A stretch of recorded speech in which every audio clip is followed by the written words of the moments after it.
Hello, everyone, and welcome to another author interview here on Tales from the Wandering Scribe. I am your host, Gabriel Garcia, otherwise known as the Wandering Quill and the Wandering Scribe, and welcome to another author interview. Now, my guest today is another guest who I'm very excited to share, who was also part of my Anacon lineup of authors who I met and their books I showcased. Now, my guest is the author of the best-selling science fiction trilogy, Mechcraft, which, if you remember this book, I made an episode detailing that I will be getting to reviewing this very soon. And the story behind this is really, really fascinating. In addition to Mechcraft, he is also co-screenwriter for the upcoming science fiction film, The SIMIAN Trials. My guest's writing journey began at 7 after accidentally watching the horror classic Night of the Living Dead. After a week of sleepless nights, his mother encouraged him to write his own stories. My guest put pen to paper and has been creating tales of wonder and terror ever since. He grew up on Spielberg, Carpenter, Lucas, Cronenberg, King, Rice, Koontz, and Baker. Science fiction and horror are in his DNA. Recently, his new cyberpunk horror short story, Deus Ex Synthetica, I probably butchered that, I apologize, was published in the Blood Fiction V2 anthology. He also completed an epic fantasy adventure novel set in the upcoming Dungeons and Dragons campaign, The Black Ballad from Storytellers Forge, which will be published later this year. His project is a highly his upcoming project is a highly anticipated next tale in the Mechcraft saga, The Tragedy of Sasha. When not writing, he enjoys speaking at events, giving workshops, cooking, and investigating the paranormal with his team. And if you want to win them over, use coffee. So let's give a huge round of applause to a first timer here on the channel, author Brian Fitzpatrick. Brian, thank you so much for coming on the show today. Thanks for having me, Gabriel. And that was a great, thank you for that intro. I appreciate it. And here's my coffee. I have my water, so we're pretty good. Cheers. Awesome, awesome. So I guess, Brian, let's just start right at the beginning. So as mentioned in your bio, the juices for the creative process came about when you saw Night of the Living Dead, the original. And sort of, how did the desire to come about as an author stem from? What was your aha moment? It was funny because when it happened, I was, like I said, 7 years old, and mom had dozed off, and it came on the TV, and I just could not look away. I was completely terrified and completely riveted. I couldn't stop watching it.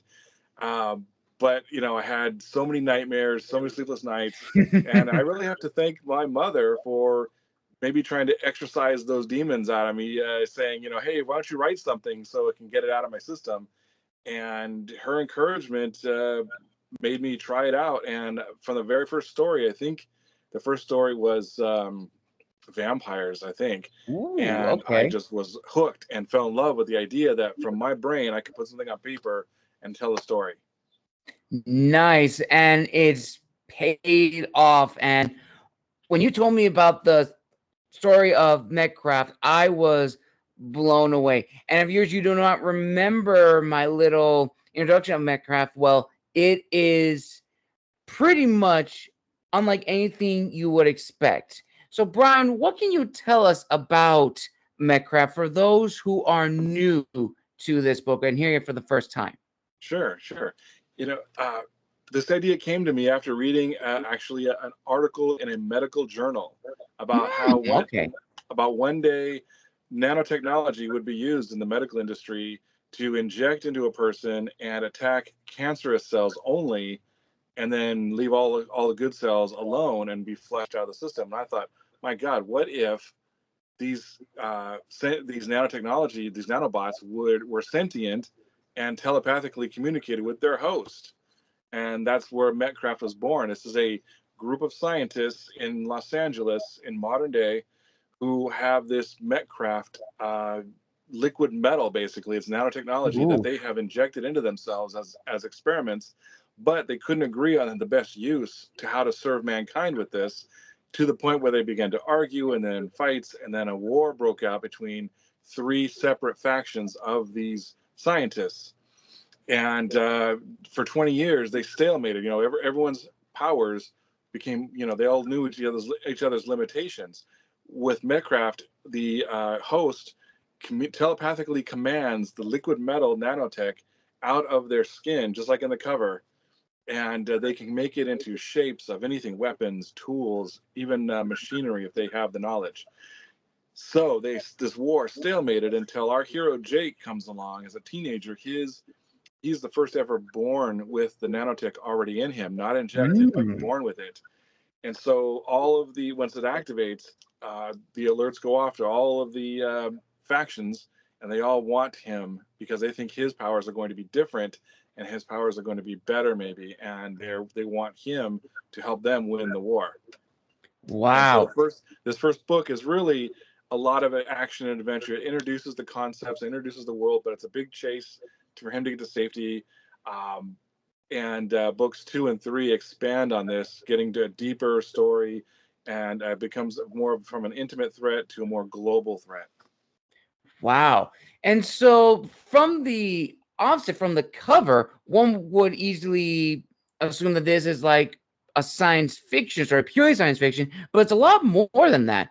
It seems almost like it's a little bit of thriller, a little bit of political espionage with the three factions. And while science is integral, because you do have, like you said, these people now have the ability to summon nanotechnology out of their body and tell it, hey, I need you to make a wall right in front of me. And poof, there's literally a wall right in front of you. It brings up a whole bunch of ethics behind it. Like, you're now no longer human in the sense you're, in a way, a higher version of a human because you have this ability. And so when crafting this story, Brian, what was sort of your promise you were making to your future readers? First and foremost, as a writer, my job is to entertain. That's project number one. That is the prime directive. But I also wanted to do a little deeper, go a little more into this, where you've got subjects of, like, even down to a people's right to exist. As one of the factions believes Mechcraft is an abomination and all Mechcrafters should die, including themselves, once the job is done. That's how crazy cultish that one faction is. And so we've got, science gone wrong, science gone too far, perhaps. Then you get, the ethics of that. And like you mentioned, the political intrigue, which faction is actually the good guys? Are any of them good guys? I just wanted to deliver a fast-paced action story, but multi-layered as much as I could, to give somebody hopefully something to talk about and think about beyond the reading of the tale. Wow. And then from that process of writing it out and then doing the hours and hours, if not years of revisions, and then finding a cover artist or creating it and bring it to life, and then putting it out there on the digital stage for everybody to see, what was the initial reaction like? Was it positive? Was it mixed? Was it negative? And from those responses, did they, in a sense, or in a way, validate your promise that you set out with this book? Oh yeah, it's a wild story. Mechcraft actually began life as a screenplay. I'm mostly a screenwriter. Oh, okay. So I had the idea and immediately wrote it as a screenplay, which is probably why the book reads so fast, because it's very visual and actiony. And the screenplay did well. I decided, back in, this is like 2015 or so, contests were kind of up and coming, and you could actually get meetings with agents and studios at that time with the contest.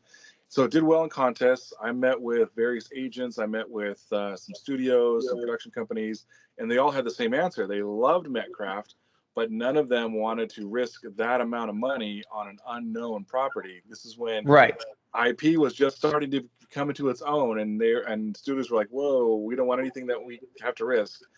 So a friend of mine in the industry said, hey, why don't you convert it to a novel, get it published, and try and build a fan base, and those same studios and agents and production companies will come to you. And I was like, no, I don't want to do that, because I just spent like a year on this project. Last thing I want to do is write it all over again.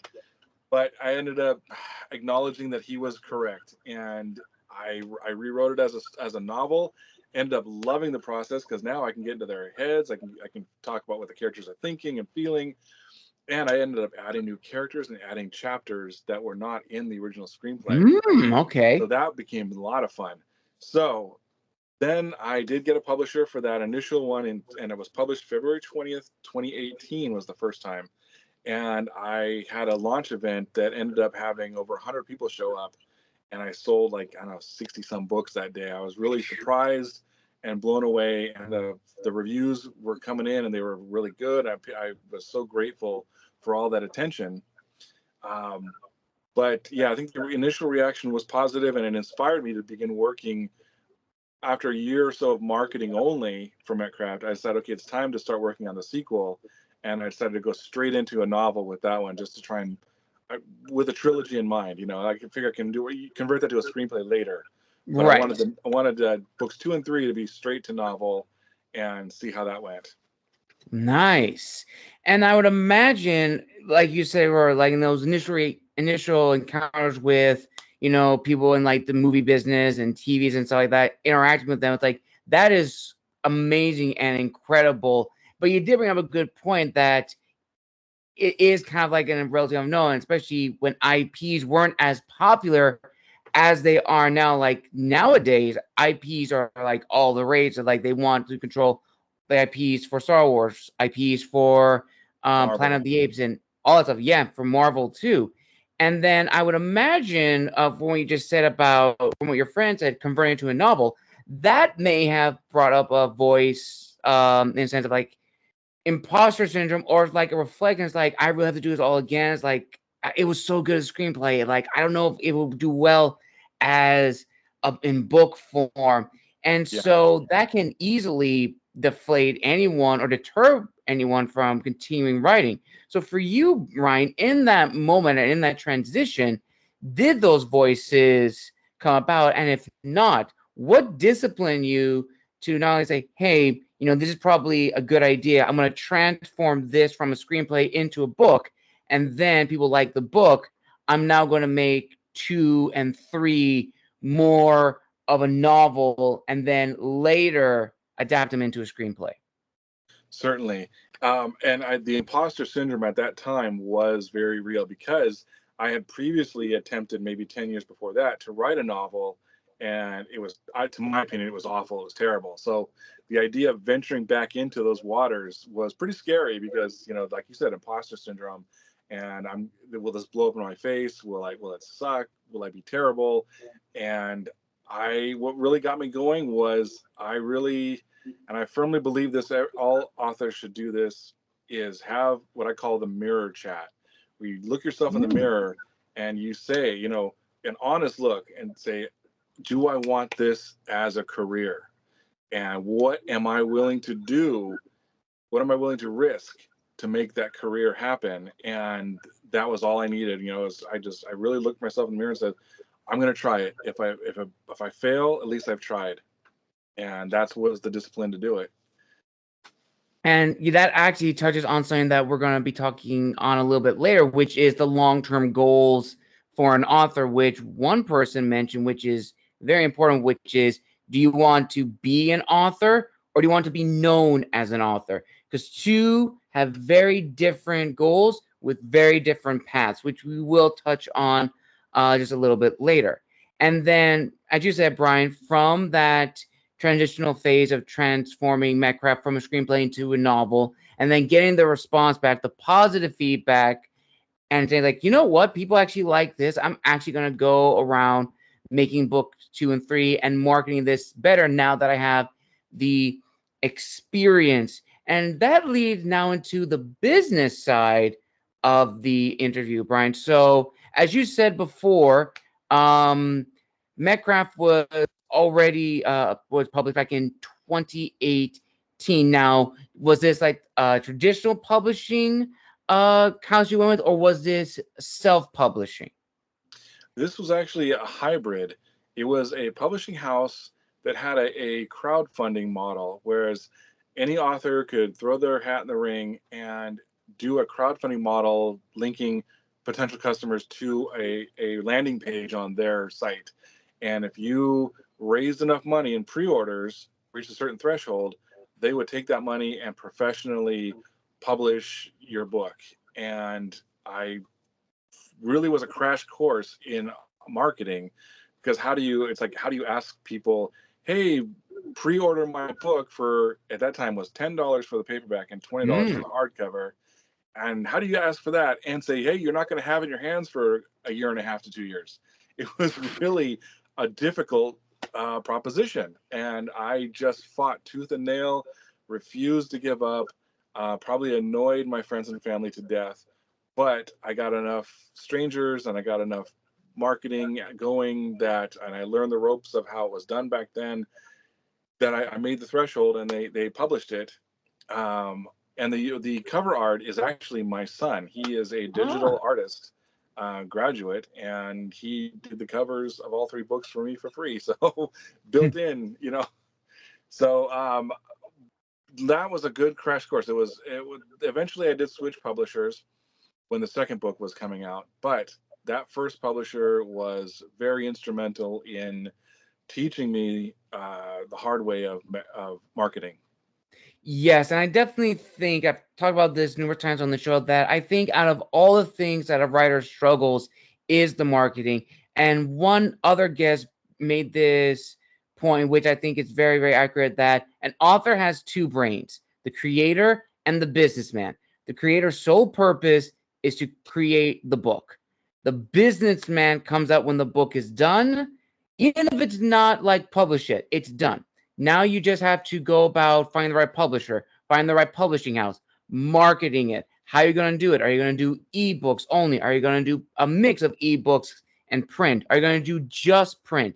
And what platforms are you going to promote it on? Instagram, Facebook, X, so forth. So I think the marketing aspect is probably the most difficult, either for like, traditionally published, hybrid publishing, or even self-publishing. They all have their benefits, but also their hurdles. And a lot of new authors, I think, can definitely be intimidated by that, because we think, oh, we're just going to post marketing pictures here and there, but it's not really just that. It's actually, okay, you have a schedule. You have to do all of this. So how did that experience with the first book help you get like a better idea of like marketing the second and third book, especially where to market and what to market?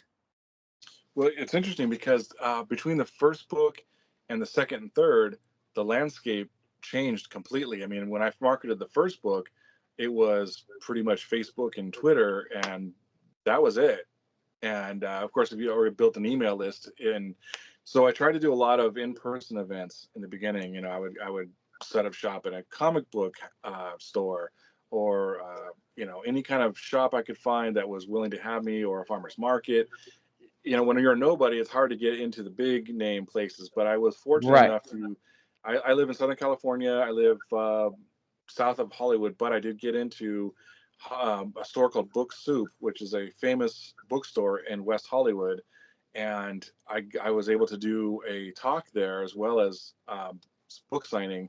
And because of Facebook, I was sort of acquaintances with some medium mid-level rock stars, and I just said, I'm going to take it. I'm just going to roll the dice and then shoot my shot. And I invited these rock stars down, and they actually came to my book signing, which was great for social media. And actually, they both became friends of mine, and that we see each other from time to time now. It's great.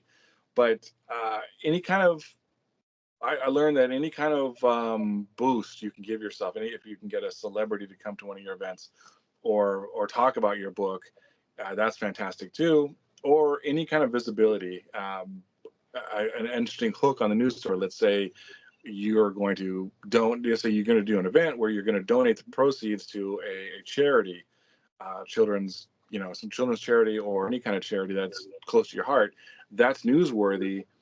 And so therefore news publications will be more likely to carry your story, um, and get your word out there. And so it's really tooth and nail to get your word out. Now, as time went on, and we have so many more social media outlets, it's Yes. never been easier. I mean, you got YouTube for long form and some shorts, Instagram for reels and photos. I mean, TikTok. The author community on TikTok is massive. I mean, you wouldn't think Yes. so, but yeah, it's Book Talk is fantastic, and I have a good rapport with the community there, and I love it. Honestly, what you said is 100% true. A lot of the authors that I've showcased here on the channel from just this year alone have all been from Bookstagram, which is incredible. I mean, meeting all these incredible people. Just to give a name drop, Francis Colombrana, Courtney Wims, Jasmine Young, uh, Megan, Helen GW, Jamar Jackson, just recently, Tim. All of these authors have been so incredible in learning their stories, which I'm just blown away by the dedication there are to like honing their craft and saying that, this is what we want to do. We want to be storytellers. And then they also talk about what I also find very fascinating and very interesting to talk here is knowing the audience, which again, that also comes back to marketing. Because a lot of us, when we write our books, we write it for ourselves because these are the books that we wish we had growing up, or these are the stories that we enjoy. But we also have to realize if we're going down the route of publishing this to make money or make a living off of this, we have to understand who is this for? Who is the audience? So for you, Brian, what was the audience that you were marketing for your first book and the two other books in the series? And as an addition, how important is it for an author to really understand their audience and who they are writing for? I'm gonna just open up with it's vital. It's so vital to know your audience, know who you're writing for, not only to influence your pages, but to market properly. I will tell you with the first book, my data was all over the place because I only had a little bit of Facebook, a little bit of Twitter, and my in-person events to really gauge who was buying and reading these books. And at the in-person events, I had 12-year-olds and I had 60-year-olds, and I'm like, well, who am I writing this for? Who is my core group? And I mean, it was on paper, I designed it for an older YA, like YA into adult. Right. That was my skew. But the audiences and people who came to the events were all over the place, and so I really had to kind of, you know, wish myself luck and market to the best of my abilities. And I did struggle, I would say more so back then. Now with all the data that we can get from all the social medias, it's much easier, and my market has kind of shifted into not just the YA and adult, but um, you know, people who are into science fantasy seem to like it more than the hard science fiction people. And it breaks down even for you can get even deeper analysis. But in the beginning, it was rough. Yeah, and honestly, what you said is 100% true. Which actually kind of leads into the next question, which is the reader, which you just mentioned previously, like who were you writing for? And you said you had everyone from like all ages, all backgrounds reading the story, which is good.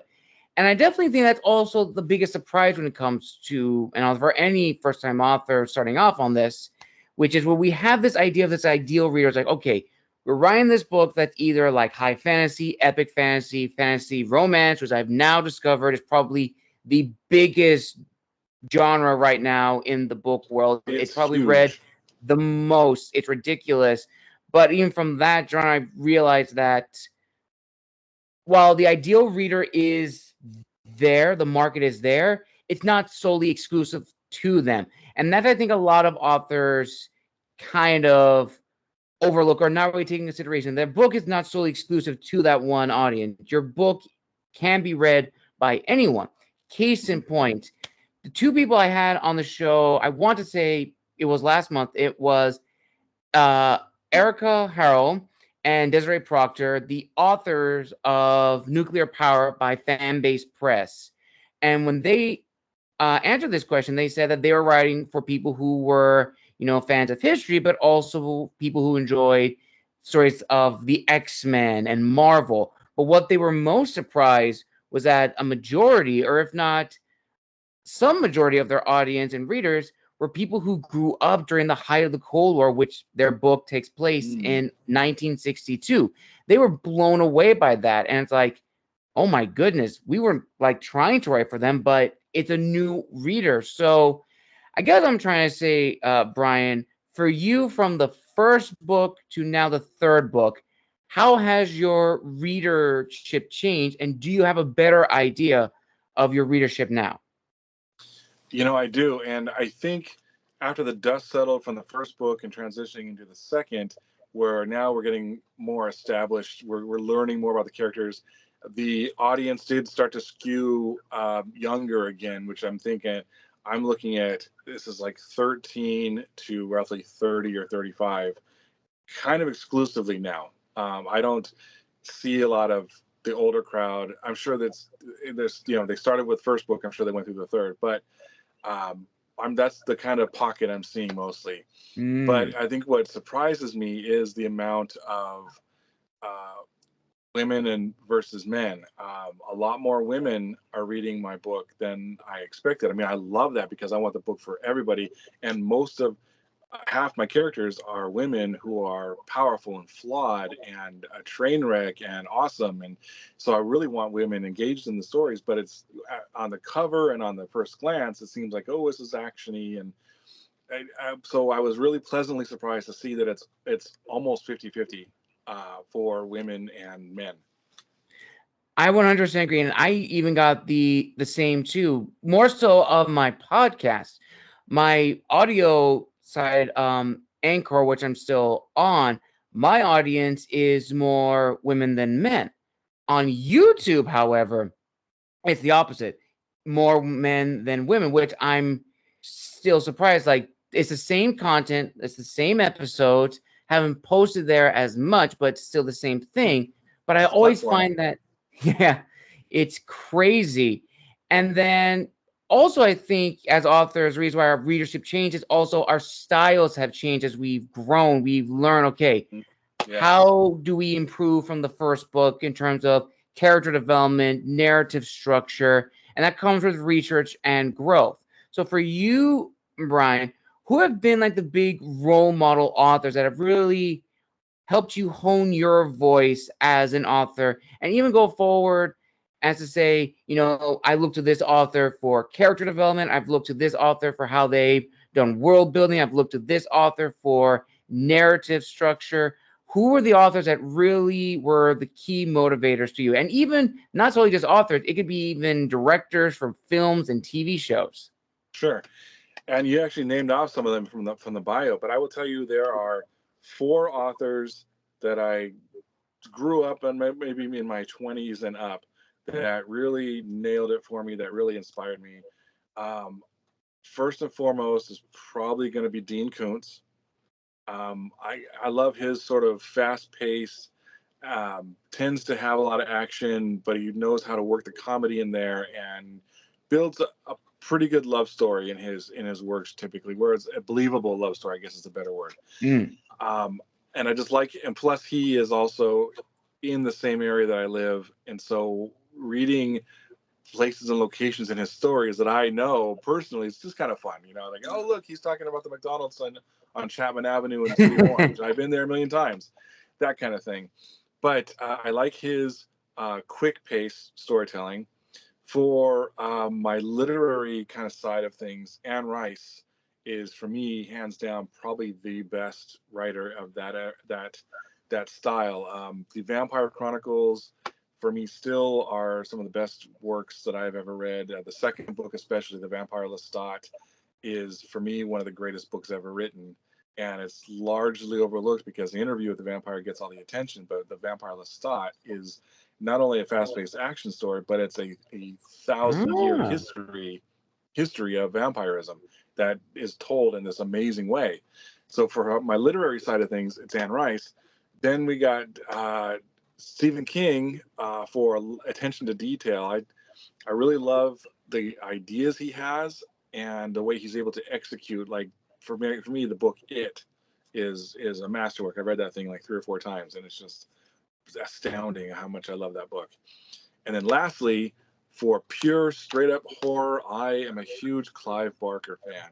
This is the guy who gave us, Hellraiser and a bunch of short stories, and he is just unflinching in what he's willing to write. Now, there's a lot of newer authors who are into extreme horror, like splatterpunk style, that I'm kind of learning more about. But for me, as far as having a horror story that's grim and grisly, but also sort of whimsical, Clive Barker is like the fairy tale horror guy.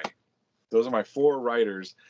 Directors, I mean, Spielberg, of course. I grew up in the 80s, so I'm a teenager in the 80s. Spielberg, Lucas, but David Cronenberg as a horror director is amazing. Of course, John Carpenter, who did The Thing and Halloween. Those are my influences, big time. Definitely. And what people, I don't think, really consider, for at least for us authors, is that these people help mold us as authors and as people, like how we approach our stories. And one thing I remember on the show I used to say, which now looking back on it, it's also shows my own growth of viewing what it is to be an author, which was, authors are liars, cheaters, and thieves. We make stuff up, we cheat people out of time, and we steal from each other because the same story has been said numerous times. But as I've gotten older and really understand myself as an author, I now go by the 3 E's: educate, entertain, and enlighten, because you can do all 3 E's in one book. Of course, Absolutely. entertaining is the forefront of our stories, depending on if it's fiction or nonfiction. But educate, you can educate someone with like a good story, like on a topic that's almost like how Star Wars approached it. They brought up topics that were close to home, but it wasn't trying to emulate our own world, our own society. It was things that were very familiar. And then enlighten, help us see things from a different perspective, because that's probably the best thing about storytelling. And then seeing that. And then ultimately, this leads into the next question, which is probably the biggest one. So a little context for this. I definitely think, and you definitely will agree with this too, Brian, that I think the biggest danger for any new author is believing their own hype and following the tropes and trends, or trying to get into the tropes and trends, where in the book world, the trends and tropes are always going to be changing. Like if there's something happening in film and media, every author wants to cash in on either the spooky house on the west or on like the neighborhood. Cowboys, Marvel in particular for like the superhero genre, Star Wars for the science fiction and fantasy, even like John Carpenter's Halloween, the horror, the slasher. Every author wants to try to get their hands in that market because the big name authors are doing it, so I want to join the gravy train.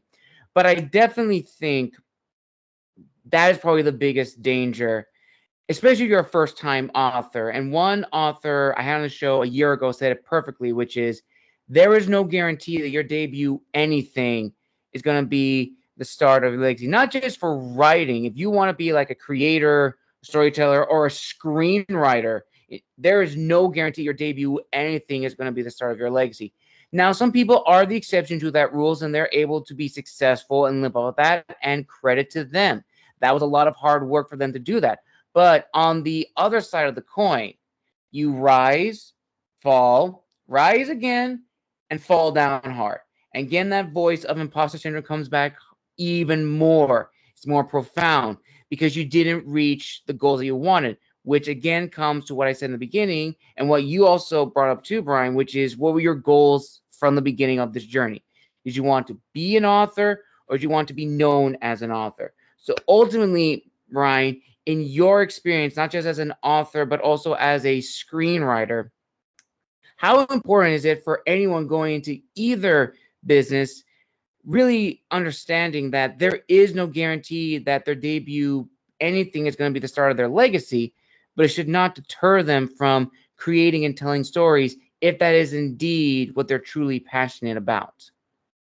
Oh yeah, I mean, I speak to this from time to time. It is a fool's errand to try and chase the trends. Absolutely.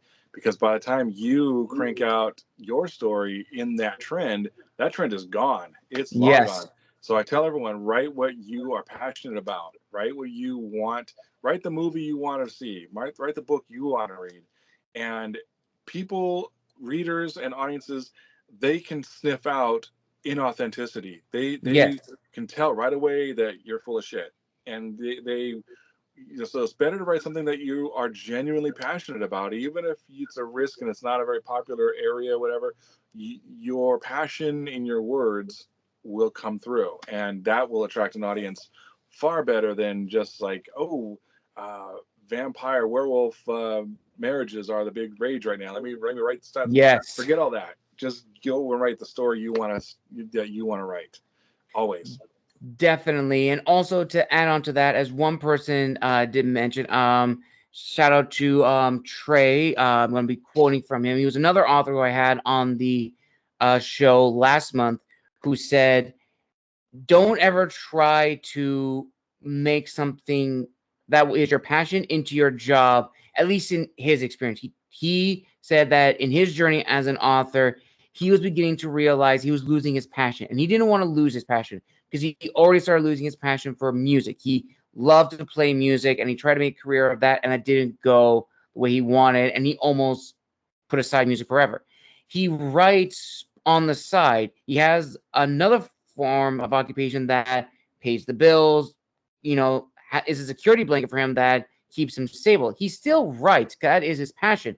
Ultimately, what I'm trying to say to my viewers and listeners is that if you try to go with the mindset that you want to try to live off of your royalties or your success, that is a big gamble, because that's what he said. There is no guarantee that you're going to be living off of your royalties or your debut or anything, because you are new. You don't know the market. You don't know what people expect. It's a process and it's a journey. Ultimately, one author also mentioned this, tying to this question, which is grit trumps talent. Doesn't matter if you're the best storyteller. Doesn't matter if you can bring things off the page. Doesn't matter if you can literally make me want to eat something from the book because you made it so delicious.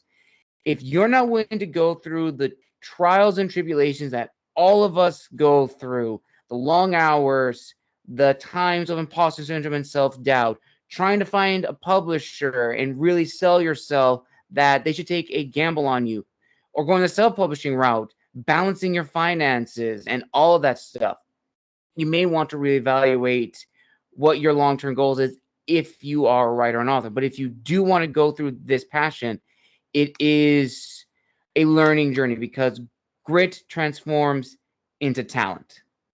And I always say my motto is a little slightly different. It's the same thing though. It's perseverance will always pay off.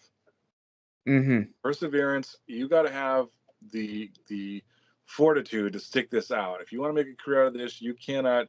You got to thicken up that skin, because you're going to get some brutal rejections. You just got to know that it's not personal. It's just that particular thing wasn't right for that particular person. It's nothing against your writing. So persevere. And I tell people that, and I have friends who have given up and who I think are far better storytellers than I am, but they gave up and didn't pursue. Whereas I'm sticking with it and making some headway.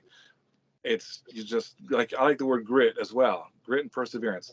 I would kind of add a wrinkle to what Trey's quote about not about the dangers of making your passion into your job. I think that works for some people, because like in his case with the music, it didn't quite work out, and it kind of killed his passion a little bit. Some people like myself, I am leaning into making my passion my job, because that's what I want to Right. do for a living. And I'm a huge gamble, I know, but I do have my day career still. I have not left that, even though my passion is starting to come up. It's Right. I still have the security over here, but the fact that I am so passionate about the job is making me push and push and push. And it's true. The first volley out is not generally not going to be your success, but it could be a strong enough sample that gets you work. That's what happened in my case. Is Mechcraft, sure, Mechcraft made the circuit and didn't sell at that time as a script, but it has since gotten me jobs as a screenwriter. And so, you just never know. And so it's great to write other people's material because it's a paycheck, and you can find a way to be passionate about someone else's idea, but you're still working towards your own. That's the goal. Definitely. Ultimately, viewers and listeners, if you take anything away from this segment of the interview, it is this. If you do want to make a career of being a writer or a screenwriter, anything in the publishing world or in the creative world, I would definitely say, if you do want to start off as that, definitely do research and definitely start small. If you want to make this a career out of this, start small.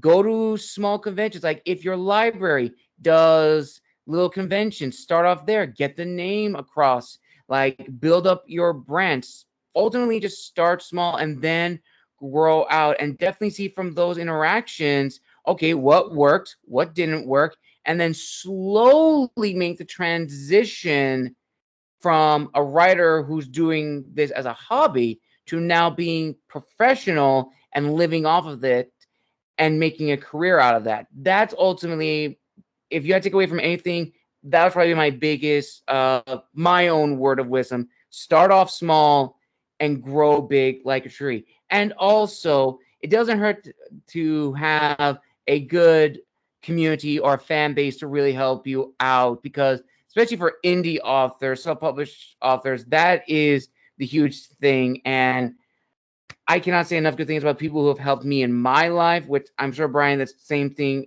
for you. Absolutely. Mm-hmm. Which, not to actually talk about that. So for you and your journey as an author and a screenwriter, who have been your people that have really stood by you, who have been your cheerleaders and have supported you on this journey of yours?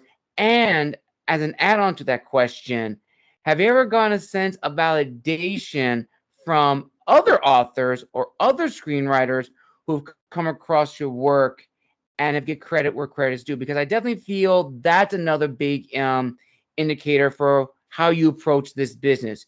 Do you want to go seeking validation from some of the titans in the industry, or do you just want to get your name out and just, if they reach out to you and they talk with you, that is incredible.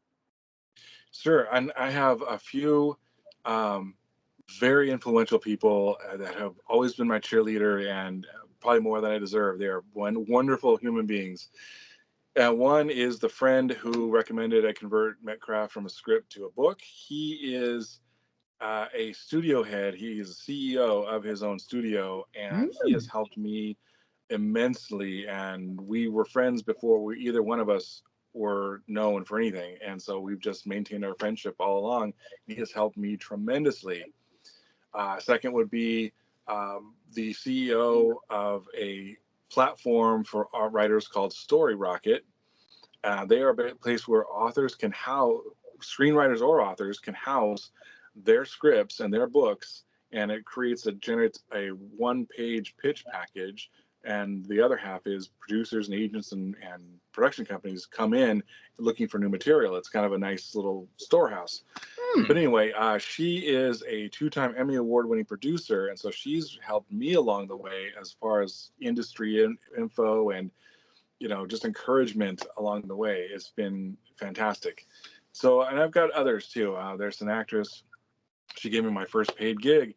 Actress and producer. She paid me to help her write a TV pilot, and that worked out so well that she paid me again to write the story that got filmed, called The SIMIAN Trials. It's a contained indie science fiction thriller that she had me come in and write, and then because our time constraint was so small, we didn't have a lot of time to do a lot of rewrites, and so for the filming, she invited me to the set as the script supervisor so that I could make changes on the fly as things were needed. And I'll tell you, that was a 10-day crash course in filmmaking and what is truly needed on a script and what is not.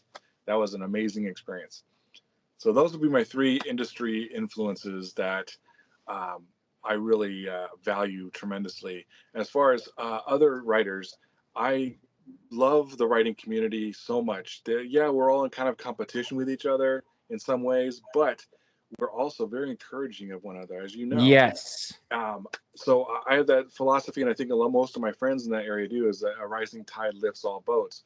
So it's, if one of us kind of gets up there, they can kind of reach down and kind of pull some friends with them. Like if, for example, a friend got a story inside of in a book anthology, and would recommend, oh, hey, you're looking for more authors? Here, I know these 3 people, and then they pull those people into the same anthology, kind of thing. Helping each other Yeah. out. It's great. Honestly, yeah, I 100% agree. And for me, when I started in this, I had my first 2 books published in the same year, like a few months apart. The Gathering was published in May, and Amanus, the follow-up, was published in October. And taking some time to reflect on that, now the 3rd book I'm creating, Michael, the Last Angel of Earth, which is in the final rounds of edits before I make the announcement for pre-orders. I've learned a lot from Congratulations. that too. Thank you. I've learned a lot of, what do I do better? Now I'm actually doing like street teams and art teams to really help build up my brand. I've now even got a newsletter, which I started doing.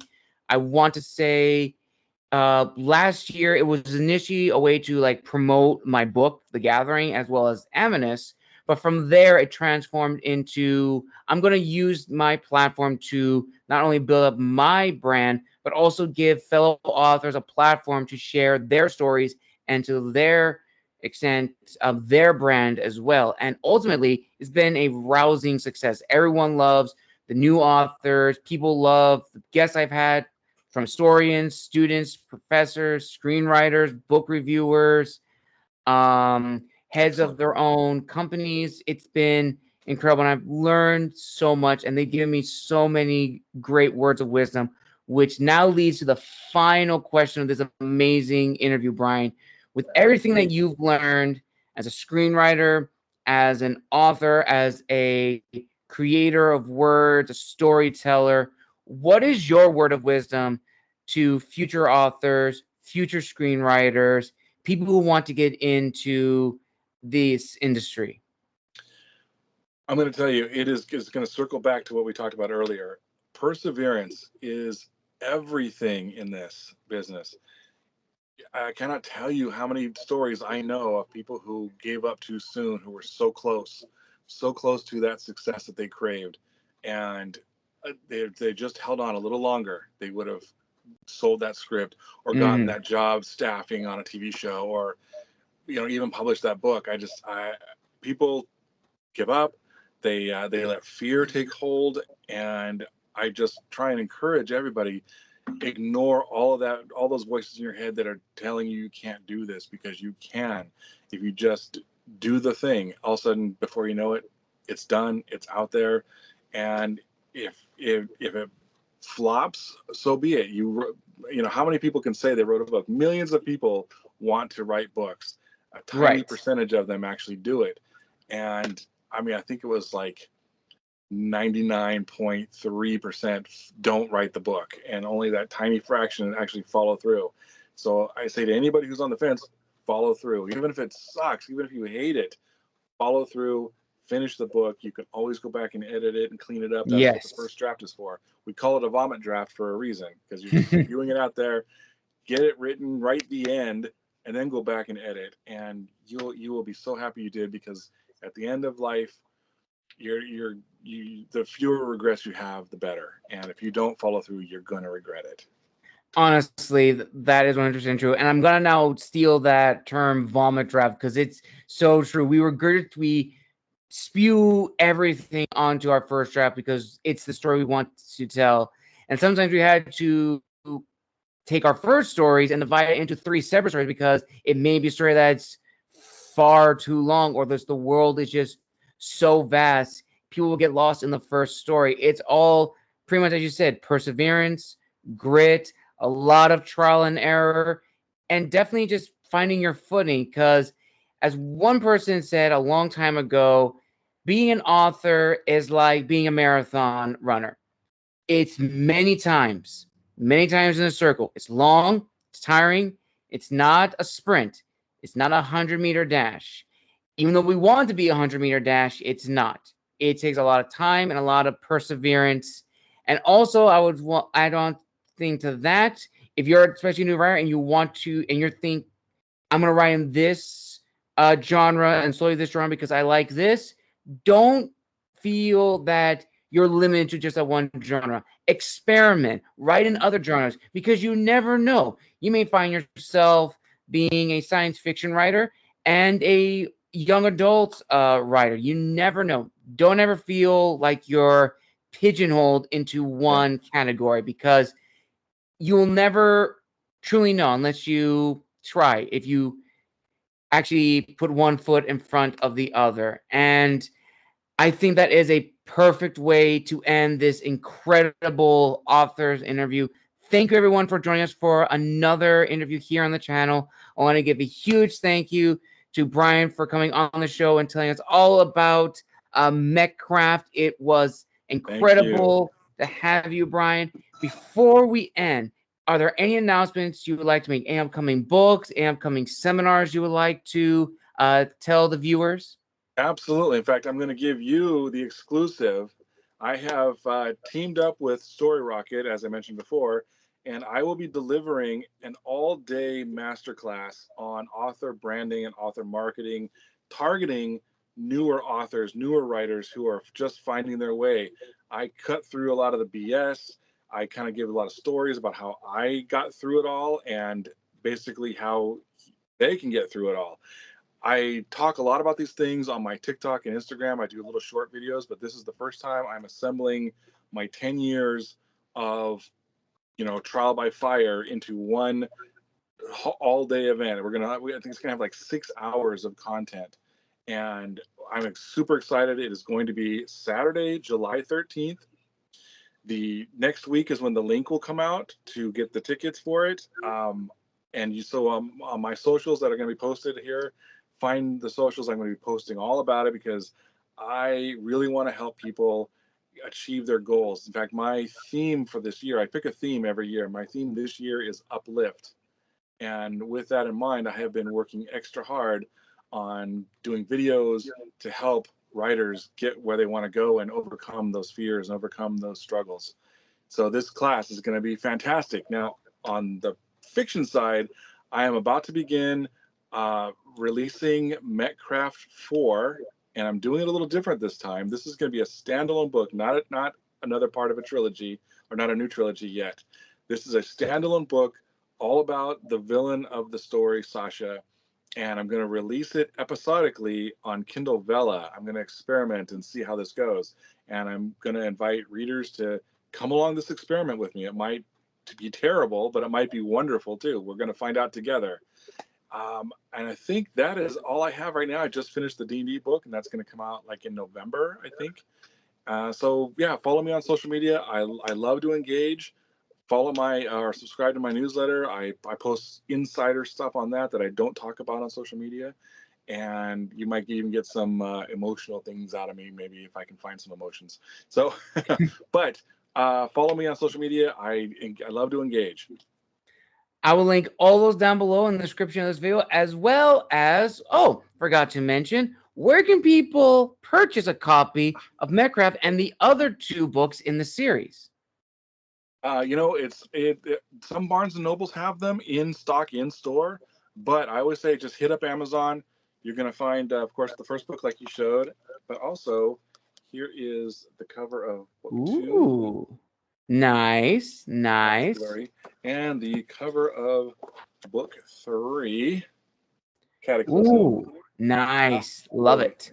There you go. Anyway, they can all be on Amazon, and that's probably the fastest way to get them. They're ebooks, paperback, and the first 2 are an audio that I'm very pleased with, very proud of those. The third audio is being recorded as we speak. So that will be out hopefully in the next month. And so the more ways to absorb it, the better. All right. I will link those down below in the description of this video. Make sure to check those out. The book is incredible. I am going to get around to read this and give my initial impressions. So once that episode is out, I will then tag it in this interview so people can connect with it. And Awesome. honestly, I cannot wait to read it because I have a list. You cannot see it, viewers, but I have a list of books that I have to get to, and I haven't even dented it yet, but I will get to it. So don't you worry. I know a lot of people have a lot of books they want me to read. I will get to those. But until then, thank you all so much for joining us for another author interview. And again, a huge thank you to Brian for coming on the show and telling us about his journey as an author, Mechcraft, him being a screenwriter, and the upcoming project that he is working on. Brian, thank you so very much for coming on the show. Thank you very much for having me. It was a lot of fun. Love to do it again sometime. Thank you, Brian. Would love to have you again on the show, maybe for books 2 and book 3, if I get copies of those, and possibly the standalone book about the main villain, which I'm very excited to see. Until then, this has been the Wandering Scribe and the Wandering Quill signing out, asking you to like, subscribe, and comment down below what was your favorite part of the interview. And until then, have a wonderful evening.